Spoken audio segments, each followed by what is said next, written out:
नारद संचार आर्थिक समाचार के ताज़ा अंक में हमारे सभी दर्शकों का स्वागत है। आज है 11 नवंबर 2025। कल 10 नवंबर को दिल्ली में लाल किले के पास एक दुर्भाग्यपूर्ण घटना हुई। एक ज़बरदस्त विस्फोट में करीब दर्जन भर लोग मारे गए और 25 से 30 लोग घायल हुए हैं।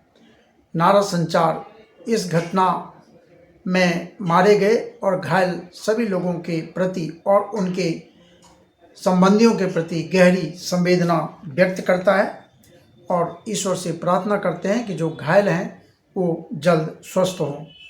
प्रधानमंत्री नरेंद्र मोदी आज इस घटना के एक दिन बाद भूटान में हैं। उनका पहले से कार्यक्रम तय था। भूटान की राजधानी थिम्पू में उन्होंने जब वो कार्यक्रम में अपना भाषण दे रहे थे तो अपनी भाषण की शुरुआत में उन्होंने कहा, मैं बहुत भारी मन से यहाँ आया। कल शाम दिल्ली में हुई घटना से हम सब दुखी हैं। मैं कल रात तक घटना की जांच में जुटी एजेंसियों के प्रमुखों के साथ संपर्क में था।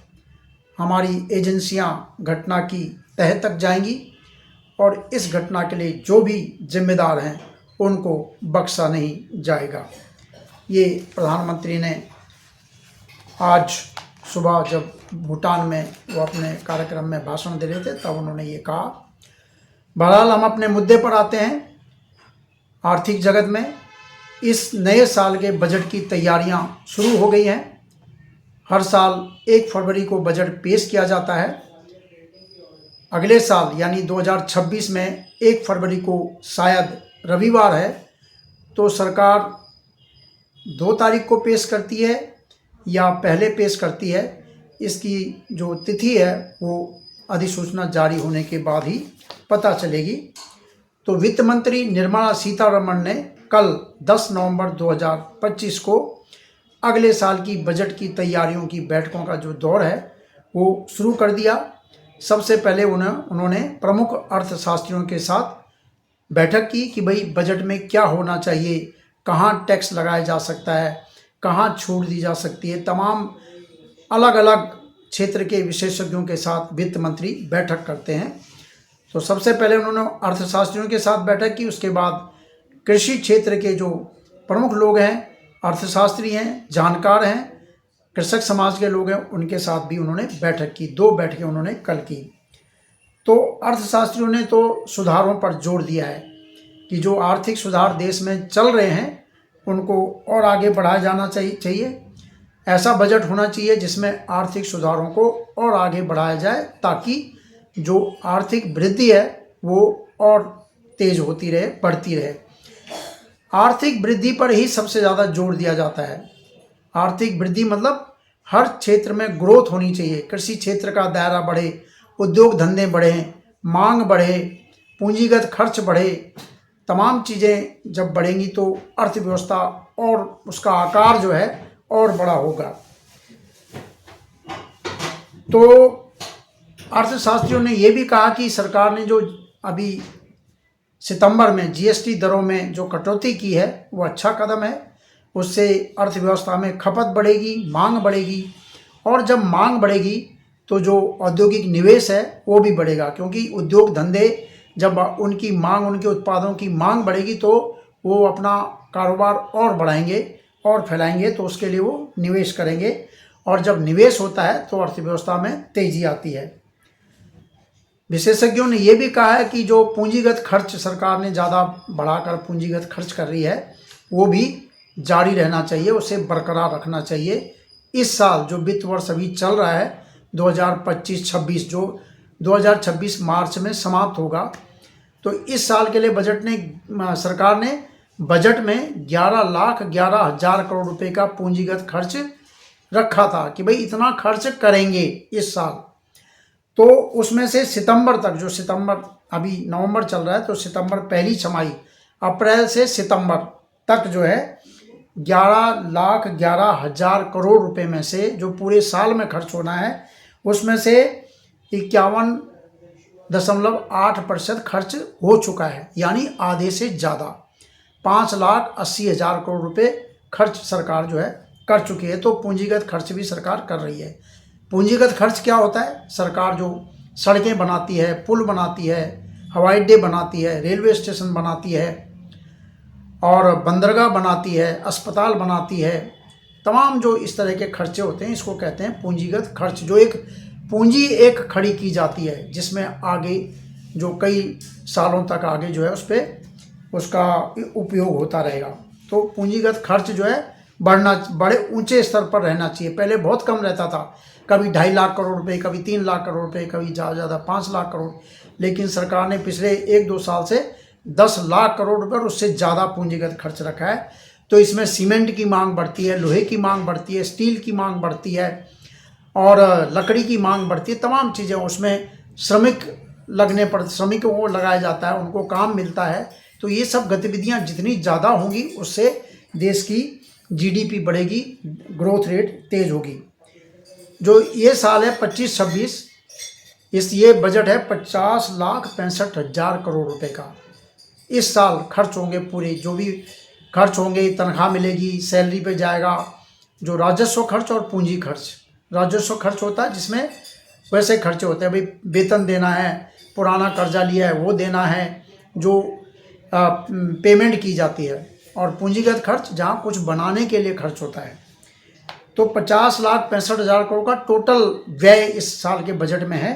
उसमें से 35 लाख, करीब 35 लाख करोड़ रुपये सरकार को मिलेंगे, राजस्व से मिलेंगे, रेवेन्यू मिलेगा, टैक्स रेवेन्यू और डिविडेंड मिलेगा, और कोई आपने कर्जा दिया वो वापस मिलेगा। इस तरह की सरकार की जो भी प्राप्तियां हैं, कई तरह की प्राप्तियां सरकार की होती है। केंद्र सरकार को इनकम टैक्स मिलता है, जीएसटी में से 50% मिलता है, और इम्पोर्ट ड्यूटी जो होती है, जो लगती है वो मिलती है, और तमाम तरह की चीज़ें सरकार को रेवेन्यू के तौर पर मिलती हैं। तो 35 लाख करोड़ मिलेंगे और 50,65,हजार खर्च करेगी सरकार। तो 15 लाख करोड़ रुपये उधार से जुटाएगी सरकार। रिजर्व बैंक के थ्रू जो सिक्योरिटीज इशू की जाती हैं उनके थ्रू पैसा जुटाती है सरकार, कुछ कर्ज लेती है, कुछ वो करती है। तो ये घाटा जो है 4.4%, राजकोषीय घाटा, कुल खर्च कुल प्राप्ति, तो उसका अंतर 4.4%, ये सरकार को इस साल हासिल करना है। तो अब जो अगला बजट फरवरी में पेश होगा उसमें पता चलेगा कि सरकार इन जो अनुमान उसने रखे हैं बजट के लिए, अनुमान व्यक्त करती, इतना खर्चा करेंगे, इतना मिलेगा, इतना होगा, इतना करेंगे, तो वो हुआ कितना, वो उसका शुरुआती अनुमान फरवरी के बजट में प्राप्त होगा। क्योंकि साल तो मार्च के एंड तक चलेगा, फरवरी में बजट पेश हो जाता है, तो फरवरी मार्च का तो अनुमान ही लगाएगी सरकार। तो वो भी शुरुआती अनुमान बजट में लिखा जाता है, और फिर अगले साल का जो बजट होगा तब इस साल का जो अंतिम अनुमान है, जो कि भाई वास्तव में रहा कितना, तब प्राप्त होगा। तो ये प्रक्रिया चलती रहती है। तो अर्थशास्त्रियों ने कहा कि हमें जो है क्लीन टेक्नोलॉजी, क्लीन टेक नाम दिया गया उसको।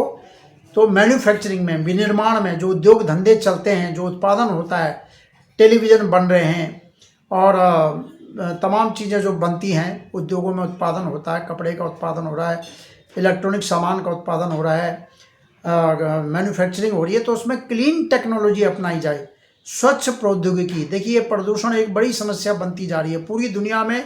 ये कहा जा रहा है कि प्रदूषण को कम करो, तो प्रदूषण कम करने के लिए क्या चीज़ अपनाया जाए? क्लीन टेक्नोलॉजी अपनाई जाए ताकि प्रदूषण ना हो। कई फैक्ट्रियों में पहले कोयला जलता था, उससे उत्पादन फैक्ट्री चलती थी।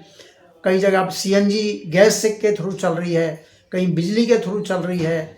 अब बिजली उत्पादन होता है कोयले से होता है, उसको भी देखना पड़ता है कि भैया प्रदूषण ना फैले, तो वहाँ भी सीएनजी के थ्रू उस जो बिजली बनाने का कारखाना है उसको चलाया जाता है। तो क्लीन टेक्नोलॉजी पर जोर दिया जा रहा है। इसके अलावा कई उद्योग है जो पहले ज़मीन ले रखी, खाली ज़मीन रखी हुई है कि भैया बाद में ज़रूरत होगी तो इसमें हम फैक्ट्री लगाएंगे। तो जो खाली पड़ी ज़मीन है उस पर टैक्स लगाया जाए। अर्थशास्त्रियों ने सरकार को ये सुझाव दिया है कि कई उद्योगों के पास खाली ज़मीन पड़ी है, उस पर टैक्स लगा दो ताकि वो उन पर दबाव बढ़े कि वहाँ वो उत्पादन शुरू करें, फैक्ट्री लगाएं। सरकार को कुछ पैसा चाहिए, सरकार का रेवेन्यू कैसे बढ़े ये भी सरकार को कहीं ना कहीं तलाशना पड़ता है, क्योंकि हर समय सरकार छूट तो दे नहीं सकती है कि सब छूट दे दी। अब सरकार ने पिछले साल, इस साल मतलब कहने का मतलब है जो चालू वित्त वर्ष है उसमें जो बजट पेश हुआ था 12 लाख रुपए तक का कोई इनकम टैक्स नहीं लेगी सरकार। देखिए कितनी बड़ी छूट है ये। 12 लाख रुपए जो कमाता है 12 लाख तक, उससे कोई इनकम टैक्स नहीं लिया जाएगा। इसी तरह जीएसटी में छूट दे दी है।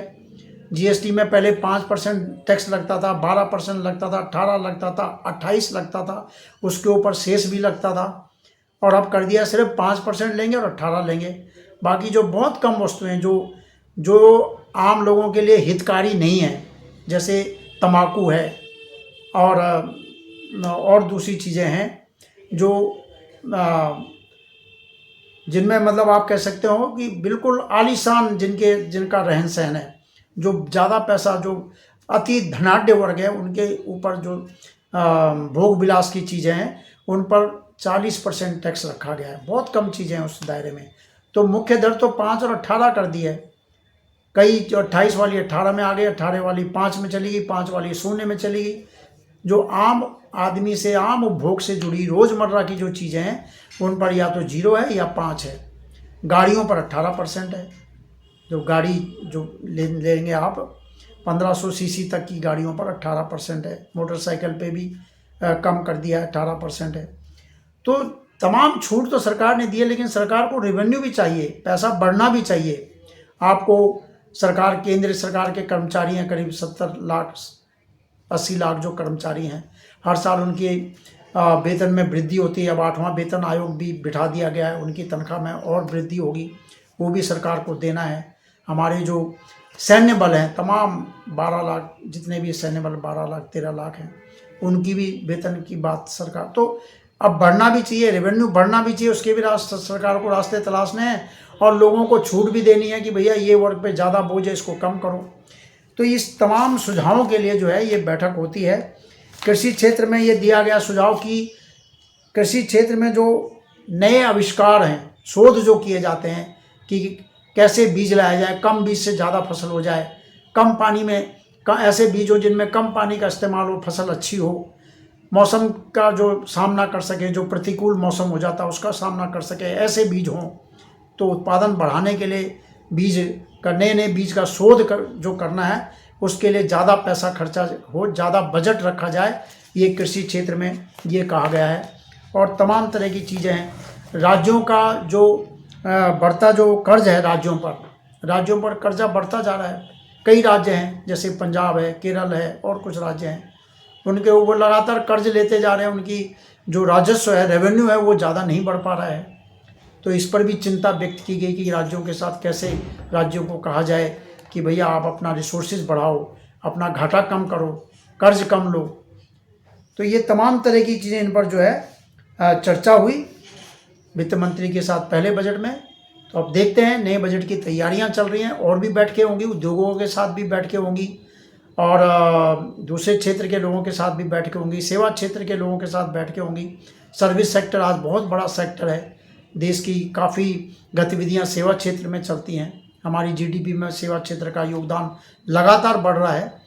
तो इसके साथ ही हम इस वीडियो को विराम देते हैं। आप हमारे साथ जुड़े रहिए, हमारे वीडियो को लाइक कीजिए, शेयर कीजिए, और आपका कोई सुझाव है, कुछ टिप्पणी है, उसका भी हमारे स्वागत करते हैं। नमस्कार।